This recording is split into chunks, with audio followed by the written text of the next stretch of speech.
tao ay may kanya-kanyang halaga na hindi kailangang ikumpara sa iba. Kapag nangibabaw sa iyo ang inggit ay maaaring mabulagan ka at hindi mo ito makita. Ikaw kabarangay, sa anong paraan mo nakikita ang iyong halaga? Dear Papa Dudut, isang pagbati po para sa inyo at sa lahat ng inyong mga tagapakinig. Masasabi ko po na isa ako sa mga avid listeners ninyo at laging nag-aabang ng mga bagong kwento mapa Facebook, YouTube at Spotify man. Pero kadalasan po ay sa YouTube lang talaga ako nakakapakinig dahil may pasok po kami sa school.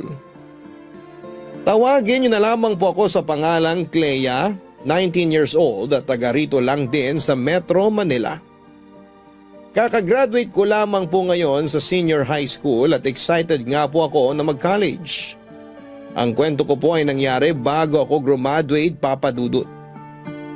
Hindi naman kami mahirap, pero hindi rin naman kami mayaman. Papa Dudut, gusto ng mga magulang namin na sa private school kami ng kuya ko mag-aral. At sinikap nga po nila na makapagtapos kami sa isang Catholic school. Sa aming magkapatid, ako yung female version ni Papa. Si Kuya naman siya yung male version ni Mama. Masasabi ko po na si Kuya yung mga charming at mas matalino, kaya parang naging madali lang sa kanya ang lahat. Kapag pinagkumpara kaming dalawa ay wala talaga akong laban sa kanya. Nung nakagraduate na ako ng junior high school ay medyo nakahinga ako dahil akala ko ay titigil na ang mga tao sa pagko-compare sa amin ng kuya ko. Pero nagkamali ako noon. May pumalit na kasi kay kuya. Pagkatapos ng bakasyon namin ay marami na agad nagbago. Lalo na sa mga kaklase ko. At isa na nga po doon yung best friend kong si Rizzy. Hindi po yun totoo niyang pangalan. Medyo katunog lang po pero nag-decide po ako na hindi na lamang po yun banggitin dito, Papa Dudut. Magkakilala na po kami mula pagkabata. Marami nga pong nagsasabi na para daw kaming kape at asukal. Siya yung asukal at ako naman yung kape na kapag pinaghalo, may isang mangingibabaw. At sa aming dalawa, ako yung may strong personality kaya lagi kong nasasapawan si Rizzy. Maputi po si Rizzy samantalang natural naman yung pagkamorena ko. Bumagay naman sa akin ang skin color ko kaya tuwing magkasama kami, ako ang mas napapansin. Pero matapos ang bakasyon namin, hindi ko akalain na malaki ang naging pagbabago kay Rizzy. Tumangkad siya ng konti at wala na ring braces. Tingin ko nga noon ay nagwo-workout din siya dahil medyo nagkaroon ng korte yung katawan niya. Kaya naman kapag magkatabi kami ay nagmumukha akong poste. Naikwento rin niya noon ang tungkol sa pag-enroll niya sa summer class ng isang theater company at sa personality development classes. Pareho naming pinangarap yon. Pero sa aming dalawa, siya lang yung nakatupad noon, Papa Dudut.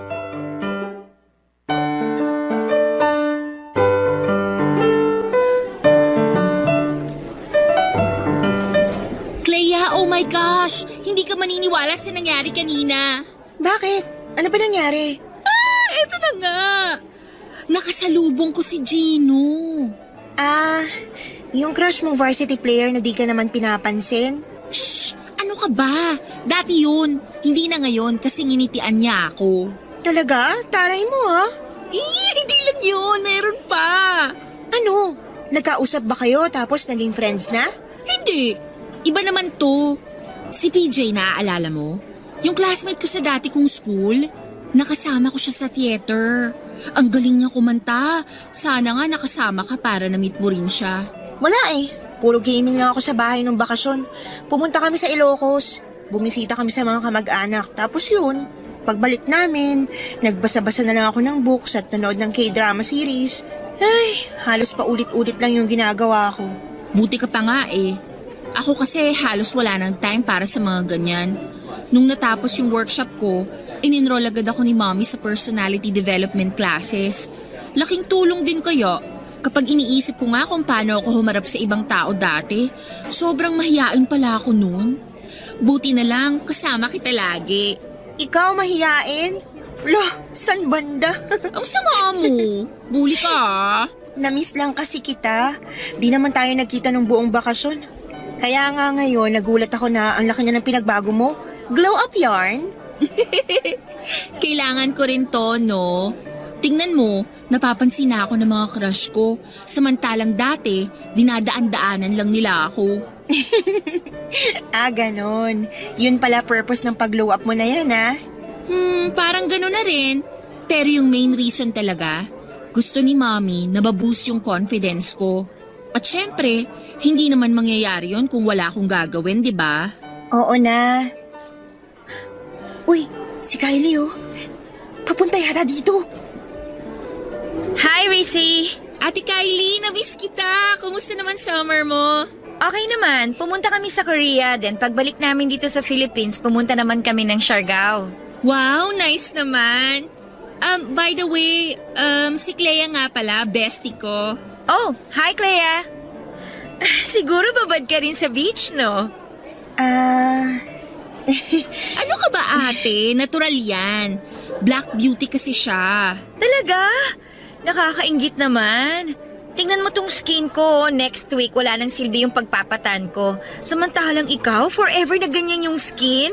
Ang unfair nito ah, dapat ako rin. Hindi naman. Bestie, sorry ha. Pero malapit na palang mag-start class ko. Ate Kylie, punta na ako sa room namin. Okay, sige, may gagawin na rin naman ako. Bye, Rissy. Kita na lang tayo mamaya. Papadudot na ni bago ako noon kay Rissy. Hindi lang kasi itsura niyang nagbago kundi pati na ang ugali niya.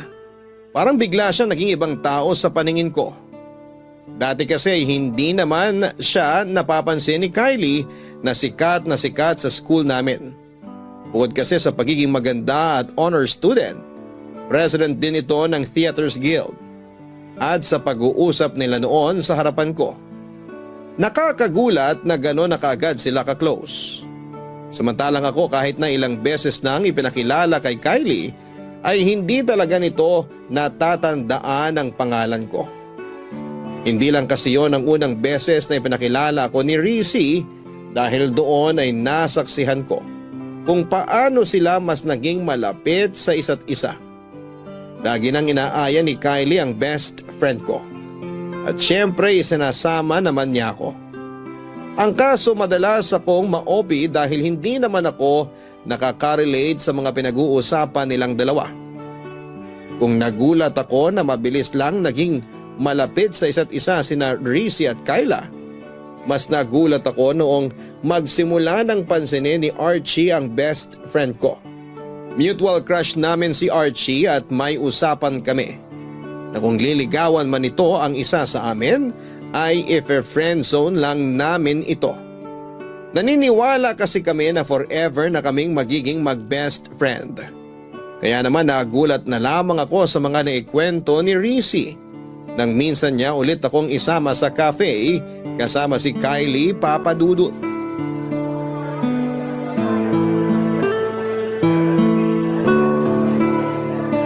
Girl, sorry talaga, hindi ako nakarating nung Sunday. So, ano nangyari nung nag-meet kayo ni Archie? Ayun, napahaba yung kwentuhan namin. Di ko nga ina-expect na kakausapin niya ako eh. Siyempre naman no, malakas kaya ako sa kanya. Na-curious nga siya nung sinabi ko na ipapakilala ko sa kanya yung favorite kong estudyante dito sa school. Talaga? Sinabi mo yun? Oo, sinabi ko yun. Totoo naman na ikaw ang favorite ko rito sa buong school natin, no? Bakit ako? I mean, anong nakita mo sa akin para maging favorite mo ko? Simple lang. Maganda ka, tsaka confident. Marami tayong pagkakapareho. Parang nakikita ko nga yung sarili ko sa'yo nung ganyang age pa lang ako eh. And I'm sure marami pa tayong pagkakasunduan. Sure ako dyan. Si Clea kaya, Ate Kylie? Anong masasabi mo sa kanya? Well, hindi ako magpapaka-plastic sa'yo, Clea. I know hindi pa kita ganong kakilala, pero sa inyong dalawa, mas mapapansin talaga si Rissy. Excuse me lang ah, pero hindi naman ako uhaw sa atensyon. Oh, wag kang magsungit. Wala pa akong sinabing mali ah. Sinabi ko lang yung totoo. Alam mo, dapat tanggap mo rin na hindi mo lahat mapiplease. Lalo na sa itsura at... Never mind. Alam ko, kasi kung di ko tanggap yon, nagpapakadesperada na ako para mapalapit sa'yo. Kaso di ako ganun eh. Di naman ako pasikat at pabida. Girls, chill. Baka mamaya magkasabunutan na kayo niyan. Uy, bestie, wag mo na kasi masyadong siniseryoso mga sinasabi ni Ate Kylie. Sabihin nyo na lang kasi kung ayaw nyo nandito ko. Di naman yung gano'ng kahirap, di ba? Bestie, please? Isa ka pa eh. Sana di na ako sumama dito. Okay. Change topic na lang tayo para walang umalis. Anyway, ano na nga ulit yung nangyari sa pag-uusap niyo ni Archie? Ilang beses ko na siyang inaya na makipag-meet sa'yo pero wala pa siyang time nun eh. Ayun. Kinilala namin yung isa't isa. Tapos nalaman ko nga na wala na pala sila ng girlfriend niya. Talaga? Totoo. Kasi kung sila pa daw nung girlfriend niya, malamang hindi siya makikipag-meet sa akin. Aminin mo, gusto mo siya no? Ha? Hindi naman sa gusto agad. Parang ano lang. Girl, kahit hindi mo aminin, halata naman sa'yo no? Paano kung ligawan ka niya? Papaligaw ka ba? Siguro. Yan! Ganyan dapat yung sagot! Kasi alam mo, bagay kayo. Talaga? May nakakalimutan ka yata, bestie? Ha? Anong nakalimutan? Mukhang nakalimutan mo na nga. Ano ba kasi yun? Share niyo naman. Ha? Wag na, hindi naman importante yon. Di naman pala importante, sinisingit mo pa. Wag na natin pag-usapan yun. Fine! So, sinabi ba ni Archie na may nililigawan na siya ngayon? Wala pa, pero meron na daw siyang gustong ligawan. Oh my gosh! Sino kaya yun? Sabi niya, nasa tabi-tabi lang daw. What if ikaw yun? Ay! Girl, grabe ang saya-saya ko para sa'yo!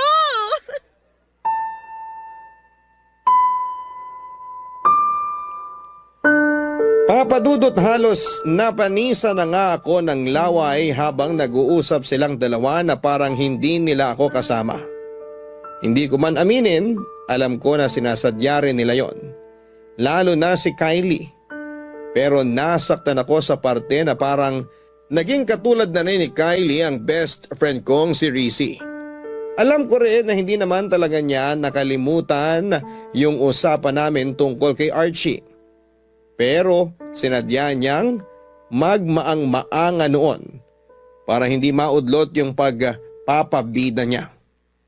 Laging ganon ang eksena sa buong school year namin noong grade 11. Madalas na naming makasama sina Kylie at Archie pero halos hindi naman nila ako pinapansin. Para lang akong hangin noon tuwing magkakasama kami. Pero dahil mahalaga rin para sa akin ang best friend ko, ay tinis ko na lamang ang hirap ng pakikisama sa mga bago niyang kaibigan. Isa pa ay alam ko rin naman, nag-graduate na sina Kylie at Archie kaya darating din yung panahon na kaming dalawa na lamang ulit ang laging magkasama. Gaya ng inaasahan ko, nagkaroon ng relasyon sina Rizzy at Archie. Hindi ko na ipinaalala pa sa kanya yung usapan namin dahil ayokong makaapekto yon sa sayang nararamdaman niya. Inalis ko na lamang sa isipan ko na hinahangaan ko rin ang boyfriend niya para hindi yon maging issue sa aming dalawa. Pero hindi rin naman nagtagal ang relasyon nila, Papa Dudut. Hindi raw kasi naniniwala noon si Archie na may patutunguhan ang relasyon ng isang college at isang high school student. Hanggang sa nabalitaan na lang namin na nakipagbalikan pala si Archie sa ex-girlfriend nito. Si Kylie naman ay parang nakalimutan na rin noon si Rizzy. At syempre hindi ko siya iniwan. Sa mga panahong yon, Papa Dudut. Barangay Love Stories. Barangay Love Stories.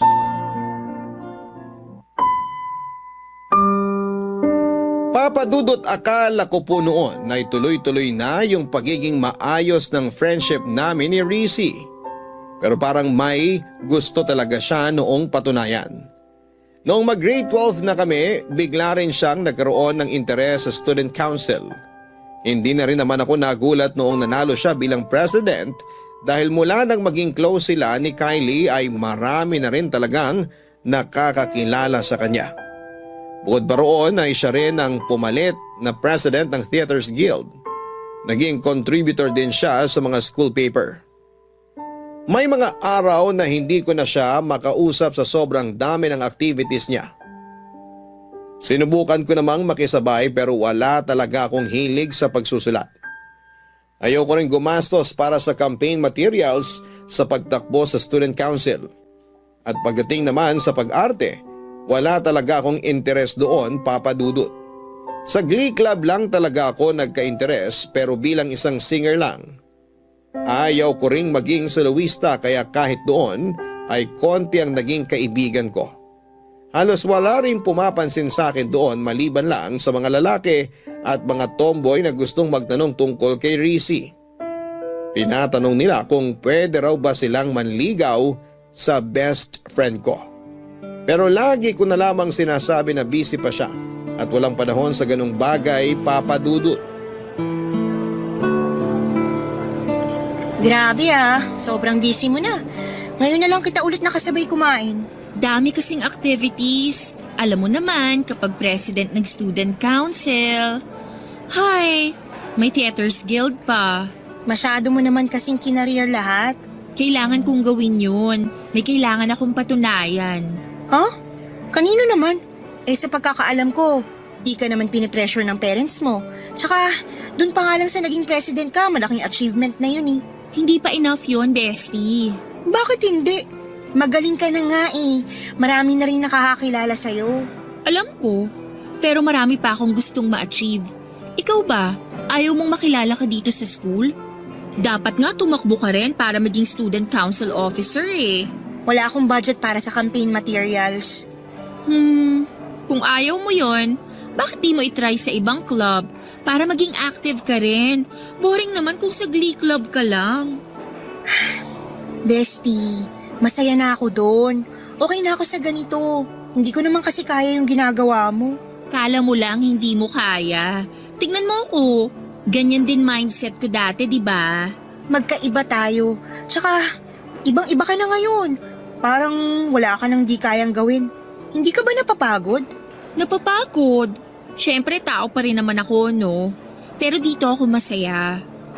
Alam mo, may naisip na ako para sa ating dalawa eh. Ano yun? What if i-push natin na makapasok sa top 3? Seryoso ka ba, bestie? Di ba, masaya naman tayo kahit top 10 lang? Okay ka na dun? Alam kong magandang goal naman yung sinasabi mo, pero hindi kasi madali para sa akin, bestie. Magkaiba tayo. Paano magkaiba? Matalino ka rin naman ah. Hindi yun ang ibig kong sabihin. Ano kasi, hindi lang naman pag-aaral yung inaatupag ko kahit nakauwi na sa bahay. Marami ding gawain doon. Di katulad sa inyo na merong kasambahay. Pwede mo pa rin naman i-manage yung oras mo para mas makapag-focus ka sa pag-aaral. Hindi yun ganun kadali, bestie. Tsaka kung ipupush ko yung top 3 na yon, hindi maiiwasan doon yung mapagastos. Hindi naman kami mayaman eh. Sinikap lang talaga ng mga magulang namin na makapag-aral sa private school. Kaya magkasama tayo dito. Nagigets naman kita sa part na yan. Pero sayang kasi eh. Marami ka pa sanang pwedeng gawin. Okay na ako sa ganito. Masaya na ako kung makakapasok pa ako sa top 10. Pero yung top 3, parang imposible pa. Ay, bahala ka nga. Basta ako, sisikapin kong magkaroon ng major achievements bago man lang matapos tong school year.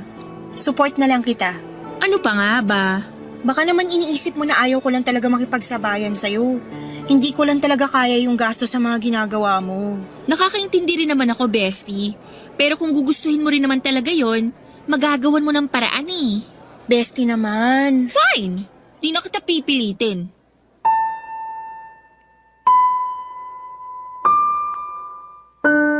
Papa Dudut, gustong gusto ko rin na makapasok sa top 3. Pero gaya nga po ng sabi ko kay Rizzy, hindi yun ganon kadali.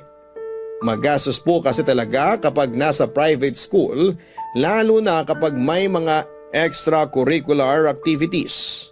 Pero dati naman ay kontento na kaming dalawa sa top 10. Sapat na rin yung makasama kami kahit sa isang school activity lang para masabi na merong sinalihan. At aaminin ko na maganda naman yung goal ni Rizzy. Pero marami kaming pagkakaiba sa mga bagay-bagay. Mas madali para sa kanya na mag-focus sa goal na yon kasi mayaman sila. Hindi niya kailangang magtipid gaya ng ginagawa namin. Pag-uwi niya may kasambahay na mag-aasikaso sa kanya. Sa amin ay wala. Kami rin mismo ang maghuhugas ng kinainan namin. Kami rin ang magluluto, maglilinis ng bahay at kahit sa paglalaba. May schedule din kami. Ginagawa ko naman ang lahat ng time na yon para hindi na may kumpara pa sa kapatid ko, Papa Dudut. Sinusunod ko naman lahat ng gusto nila para sa akin. Dahil maganda pa rin naman yung performance ko sa school. Inaasahan ko noon na ma-appreciate na yon ng nanay ko. Hanggang sa magkaroon ng meeting ang mga magulang para i-announce ng advisor namin kung sino-sino ang pumasok sa amin sa top 5. Galing naman ni Rizzy, anak. Magkaibigan kayo nun, di ba? Opo, mag-best friend pa nga eh. Tsaka magaling po talaga siya, ma. Active din kasi siya dito sa school. Sa narinig ko kanina, president pala siya ng student council. Opo, ma. Siya rin yung president ng Theaters Guild. Naku, marami pala talaga siyang inaasikaso, no? Napakasipag na bata. Kahit anak mayaman, nagsisikap talaga siya na magkaroon ng malaking achievement. Isipin mo yun, busy siya pero pasok pa sa top 5. Malaking tulong din po kasi na nakakasali sa mga activities eh. Ikaw ba, wala kang sinasalihan? Meron naman po, ma. Pero hindi kagaya ni Rizzy na sinasalihan lahat. Magastos kasi yung iba. Wala naman yan sa gastos, anak. Pagsisikapin mo talaga, walang imposible. Tignan mo siya, oh. Ang ganda-ganda niya. Ang saya niyan tignan. Top 6 ka dati, tapos top 8 siya. Pero ngayon top 5 na siya. Nakakabilib naman talaga yung dedikasyon niya sa pag-aaral. Swerte ng mga magulang niya sa kanya. May tutor naman siya, kaya mas napataas niya pa yung grades niya. Ganun ba? Eh di magpa-tutor ka sa kuya mo. Malaman, nakikita niyo pa ba si kuya sa bahay? Paano pa ako magpapaturo sa kanya? Ay, sa bagay. Busy rin kasi yung kuya mo. Hindi madali yung ginagawa niya kasi siya na nagpapaaral sa sarili niya. Ayaw niya kasi maging pabigat sa amin ng papa mo. Para daw mapagtuunan pa namin yung pagbabayad ng tuition mo at saka syempre yung baon mo araw-araw. Alam ko naman po yon, ma. Kaya nga hindi na ako sumasali sa mga extracurricular activities eh. Kahit nga sa field trip, hindi na ako sumasama. Oh, nagtatampo ka ba anak? Pasensya ka na ha. Sapat lang kasi para sa tuition mo yung kaya namin ng papa mo. Alam mo naman na hindi rin kalakihan yung sweldo namin, di ba? Hindi naman po yun issue sa akin, ma. Mabuti naman kung ganon. Naktignan mo oh, daming kumakausap kay Rizzy. Mukhang sikat talaga siya rito sa school nyo ah. Ibang-iba na siya. At least siya nakalabas na sa comfort zone niya. Kausapin niyo na rin po kaya. Ayan na siya oh, papunta na rito. Hi, tita! Uy, bestie, congrats sa atin ha! Iha! Congratulations! Nasaan nga pala yung parents mo? Hindi po nakapunta eh. Hectic po kasi sked nila. Oh, sayang naman. Pero congrats pa rin sa'yo, ha? Ang galing-galing mo naman. Thanks, tita. Magaling din naman po si Clea. Sayang lang kasi hindi siya nakapasok sa top 5. Sabi ko nga po sa kanya, i-push namin na makapasok sa top 3 eh. Kaso ako lang yung may pag-asa ngayon na ma-achieve yun. Ipagpatuloy mo lang yan, Iha. Malayo mararating mo sa pinapakita mong dedication sa pag-aaral. Ganun nga po. Marami pa po kasi akong gustong ma-achieve at gustong gawin bago matapos yung school year. Mabuti yan, Iha. Napakaswerte ng parents mo sa'yo.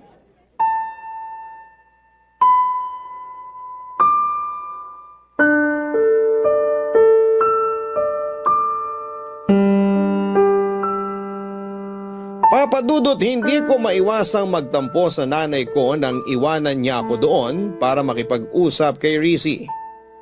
Ipinakilala niya ang nanay ko sa mga kapwa niya officers at iba pang nakakakilala sa kanya para ipakita kung gaano siya kasipag bilang isang estudyante. Best friend ko siya, kaya masaya ako sa mga achievements niya.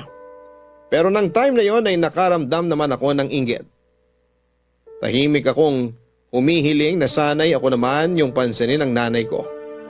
Naging bukang bibig niya noon si Rizzy at halos marindi na ako sa mga naririnig kong papuri para sa best friend ko. Hindi man kasi direktang sabihin ni mama, pero alam ko na pinagkukumpara niya kaming dalawa. Akala ko ay doon na matatapos ang pagngingit-ngit ng kalooban ko. Pero nagulat ako nang imbitahan ni mama si Rizzy para mag-dinner sa amin. Tuwang-tuwa naman noon pati ang tatay at kuya ko nang makausap din nila ang best friend ko. Panay ang tanong nila tungkol sa buhay niya na para bang galing siya sa abroad at matagal nang hindi nakikita. Ilang ulit pang sinabi ng nanay ko na driver pa ni Rizzy ang naghatid sa amin pauwi sa bahay. Matapos ang araw na yon, nagbago na yung tingin ko kay Rizzy. Pero nag-guilty rin ako dahil ganon pa rin naman siya sa akin kahit na marami siyang kaibigan. Nag-aaya pa rin siya tuwing weekend sa paborito naming coffee shop at siya rin ang laging taya. Pero minsan ay may mga kasama kami mula sa student council o kaya naman ay sa theaters guild. Pinipilit kong maging masaya. Para sa kanya pero totoo lang. Inggit na inggit ako sa buhay na meron siya. Mas lalo pang nadagdagan ang pagkabwisit ko sa narinig kong usapan ng mga kaklase namin noon, Papa Dudut. Barangay Love Stories. Barangay Love Stories. Papa Dudut, nasa comfort ako noon nang marinig ko ang usapan ng mga kaklase ko. Nung una ay si Rizzy ang pinag-uusapan nila. Tungkol yon sa schoolmate namin na gustong manligaw sa kanya na sina Justin at Lance. Mag-best friend ang dalawang yon.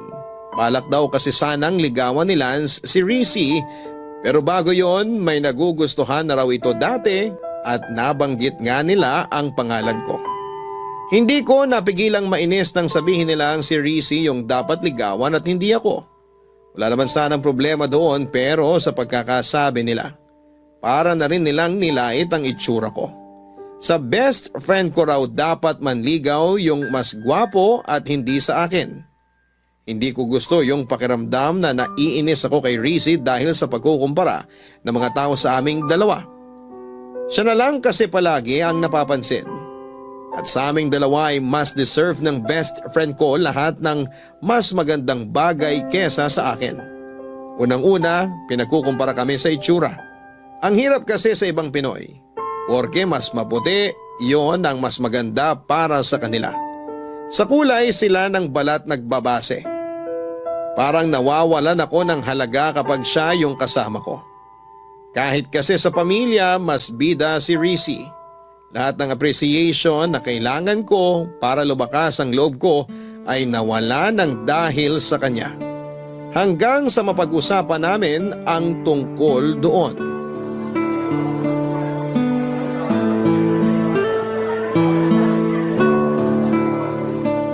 Bakit parang tahimik ka masyado ngayon, bestie? May iniisip lang. Problema ba? Ano pa nga ba? Alam nga naman magsaya ako kung may problema ako, di ba? Uy, grabe. Nagtatanong lang naman ako. Ano ba kasi yun? Baka may maitulong ako. Wala yun. Nakakahiya naman kung idadamay pa kita doon. Bakit nga pala di mo kasama yung mga new friend mo? Bakit ko naman sila isasama? Bonding natin to. Minsan ko lang naman sila isama dito sa cafe. Nagtatampo ka ba? Ha? Hindi ah. May narinig lang kasi ako na di ko nagustuhan. Tungkol saan? Sa ating dalawa. Anong ibig mong sabihin? Narinig ko yung mga kaklase natin sa comfort room last time. Pinag-uusapan ka nila. Tapos, ano pang sabi nila? Gusto ka raw ligawan ni Lance. Pero bago yon, may nauna pa raw siyang nagustuhan. Sino naman daw?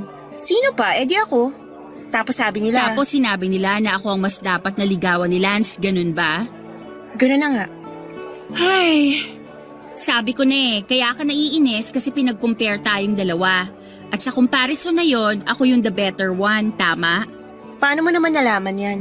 Bestie, kahit busy ako, friend mo pa rin ako, no? At nanonotice ko pa rin yung ganong bagay. Kala ko kasi wala ka nang pakialam eh. Grabe ka naman. Ganon ba talaga ang tingin mo sa akin? Naging busy lang talaga ako sa school. Pero 'di ba, nagkakasama pa rin naman tayo. Hindi naman tayo nagbago, 'di ba? Okay naman tayo. Ikaw, okay ka. Masaya ka kasi napapansin ka na ng lahat. Marami ka nang na-achieve. Ako? Eto pa rin. Pati nga parents ko, ikaw na yung gustong-gusto eh. Bukang bibig ka nila. Alam mo, kung mayaman lang ako na kagaya mo, nagawa ko rin sana lahat yun. Madali rin sana para sa akin na makapasok sa top 5. Naiinis ka ba kasi na-achieve ko yung mga yon? Hindi. Masaya ako para sa'yo, totoo yun. Proud nga ako sa'yo eh. Naiinis lang ako sa mga tao na lagi na lang tayo pinag-compare. Yung kapag magkasama tayo, parang wala lang ako. Sa lahat, ikaw yung mas magaling. Mas dapat maging ganito, ganyan. Nakakainis na. At sa tingin mo ba kasalanan ko kaya nangyayari yon? Kasi dapat na kontento na lang ako sa top 10 at sa pagiging mahiyain ko? Ganun ba, bestie? Bestie, hindi. Deserve mo naman yan eh. Kaya nga sabi ko, di ba, masaya naman ako para sa'yo. Kung naiinggit ka, ilugar mo naman, bestie. Kasi wala naman akong ginagawa na makakasama sa'yo. Hindi ko kontrolado yung ginagawa nilang pagkukumpara sa atin. Wala ako doon every single minute para sawayin sila. Pasensya ka na. Hindi ko lang talaga napigilan yung emosyon ko. Alam mo naman na, ang hirap kapag limitado lang yung pwede mong gawin, di ba? Oo na, naiinggit ako. At alam ko rin mali yun, kaya sorry. Ay, hindi nga natin dapat ito pinagtatalunan eh. Malapit nang matapos yung school year at di natin sure kung magkakasama pa rin tayo sa iisang university. Kaya sana maging okay tayo. Sorry talaga, bestie. Sige na. Sorry din na naramdaman mo yon dahil sa akin. Okay na tayo? Kung okay ka, ganun din tayo. Papadudot, naging okay naman kami ni Rizzy pagkatapos ng maliit na pagtatalong yon. Nag-exam na rin kaming lahat sa iba't ibang school at syempre kasama na doon yung top 5 universities sa Metro Manila. Alam ko naman na nasa kinikita ng magulang ko ay mas realistic na makapag-aral ako sa isang state university. Pero dahil nakapasok si kuya sa isa ring kilalang university at nagka-scholarship pa, pinangarap ko rin na makapag-aral doon. Pareho kami ni Rizzy na pangarap ang university na yon. Gaya ng inaasahan ko dahil may pera si Rizzy ay nakapag-exam siya sa 5 top universities. Nang magkaroon pa ng pagkakataon ay dinala rin siya ng magulang niya sa Cebu para makapag-entrance exam sa isa ring kilalang university doon. Ako naman bukod sa 2 mamahaling eskwelahan. Nag-exam din ako sa 2 state university. Magkakasunod na buwan ang dumating ang results mula sa iba't ibang school. Gaya ng inaasahan ko, nakapasa si Rizzy sa halos lahat ng pinag-examan niya, maliban lang sa State University na gusto ng halos lahat ng incoming college students.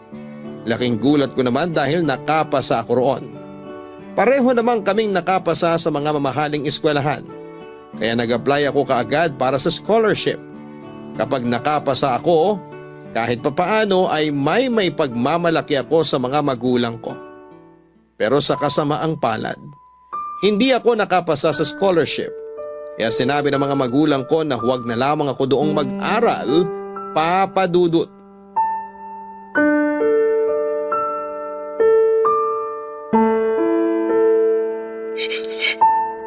Bestie, please, tahan na.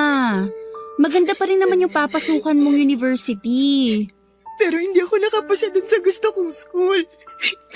Magkakahiwalay na rin tayo nun. Eh ano naman, magandang school pa rin kaya yon kahit state university pa yon. Madali kasi sa'yong sabihin yan kasi nakapasa ka sa 5 choices mo. Sa 5, Rizzy. Tapos afford mo pa kahit alin dun. Samantalang ako, dun ako mapupunta sa second choice ko. Pati nga course eh. Second choice ko lang din yun. Ano ka ba, Clea? nakapasa ka sa pinakamagandang state university dito sa Pilipinas. Kaya hindi ko maintindihan kung ano pang kinaiinis mo. Kung nakapasa nga lang ako doon, mas pipiliin ko yun eh. Tapos ikaw, hindi ka pa masaya? Napaka-unreasonable mo naman. Ako? Unreasonable? Alam mo ba kung gaano ko kagusto na makapasok sa top 3 sinasabi mo? Pero hindi ko kaya yung mga gastos para makipagsabayan sa inyo. Pero sa'yo, madali lang yun. May pera ka eh. May tutor ka pa. Sa tingin mo, napasama lang ako sa top dahil may tutor ako? Clea, pinaghirapan ko yon. Nandun na tayo sa may advantage ako dahil doon. Pero kailangan ko pa rin pagsikapan lahat. Hindi mo ba nakikita kung gaano ako kapagod palagi? Ginusto mo yan eh. Dati naman sapat na sa atin na makapasok tayo sa top 10 pero naghangad ka pa ng sobra. Para ano? Para mapansin ka ng lahat? Well, congrats! Kasi sikat ka na. Pati nga yung usapan natin nun tungkol kay Archie nakalimutan mo na eh. O baka naman mas tamang sabihin na kinalimutan mo. Talaga ba? Yun pa rin ang issue mo? My gosh, Clea, ang tagal na nun. Tsaka hindi rin naman kami nagtagal ni Archie, di ba? Alam mo, kaya ka nagkakaganyan kasi hindi mamatay-matay yung inggit mo sa katawan. Hindi mo kasi ako naiintindihan eh. Sa bagay, paano mo nga naman maiintindihan paborito ka ng lahat? Puring-puri ka lagi ng mga teacher natin. All eyes sa'yo yung mga schoolmate natin. At pati mga magulang ko, ikaw yung gusto. Kasi nga naman, pasok sa top 5. President ng Student Council, President ng Theaters Guild. Sa madaling salita, bidang-bida ka sa lahat. Pabida ka eh. Wow naman sa pabida! Kasalanan ko ba na ginusto ko na mag-improve pa? Alam mo kasi kung gugustuhin mo talagang makapasok sa top 5, kaya mo eh. Kasi kapag gusto, laging may paraan. Pero ikaw, pinili mo na makontento na lang sa top 10. Talaga? Di congrats sa Student of the Year na enjoy yung nakukuhang atensyon. Sa narinig ko ngayon sa'yo, gets ko na. Gets ko na kaya mong ipagpalit yung friendship natin sa pagiging pabida mo. Kung gusto mo, doon ka na tumira sa amin eh. Para ikaw na lang ang anak ng mga magulang ko. Total, gustong-gusto ka naman nila, diba? Naririnig mo ba yung sarili mo? Mula elementary tayo, ikaw na yung nagdadala sa akin. Kasi nga di ba mahiyain ako noon? Tapos ikaw yung malakas ang loob sa ating dalawa? Kaya akala ko magiging proud ka sa akin. Akala ko magiging masaya ka sa lahat ng achievements ko. Para sa'yo na naman. Ikaw na naman. Kung alam mo lang kung gaano ka kaswerte, hindi ka mag-iisip ng ganyan. Ni minsan ba nakita mo yung parents ko dito sa school? Wala sila lagi, di ba? Si Yaya lang yung lagi kong kasama. Siya yung pinakikisuyuan para samahan ako dito sa school kapag kailangan ng presence ng magulang. Samantalang ikaw, never nawala yung nanay mo. So ngayon pinapalabas mo na napakaswerte ko sa mga magulang ko? Wala nga silang ginagawa para tumaasweldo nila eh. Hanggang ngayon nagtitipid pa rin kami. Tapos ayun, bidang-bida na sa kanila si kuya, dumagdag ka pa. Then sorry. Sorry kung akala mo inagaw ko sila sa'yo. Masaya lang kasi ako noon na naramdaman ko sa kanila yung pagiging magulang sa akin kahit saglit lang. Alam mo ba kung bakit nasabi ko na swerte ka sa kanila? Kasi mapopromote na sana sila eh. Pero hindi nila tinanggap kasi kakailanganin na rin nilang magtrabaho kahit weekends. Ayaw nila na mawala ng time sa'yo, sa inyo ng kuya mo. Samantalang ako, kahit na mismong graduation day, walang pupunta para sa akin. Tapos yung sinasabi mo na all eyes sa akin yung mga classmate natin? Clea, alam naman nila na medyo masungit ka. Pero pinapakilala ko pa rin sa'yo yung mga nagiging ka-close ko. Tapos anong ginagawa mo? Hindi ka man lang umingiti na parang pinaparamdam mo na ayaw mo sa kanila. Kaya wag mo isisi sa akin na natutuwa sila sa akin at hindi sa'yo. Kasi sa totoo lang, ikaw yung may gusto na maging ganyan ka. Hindi ako.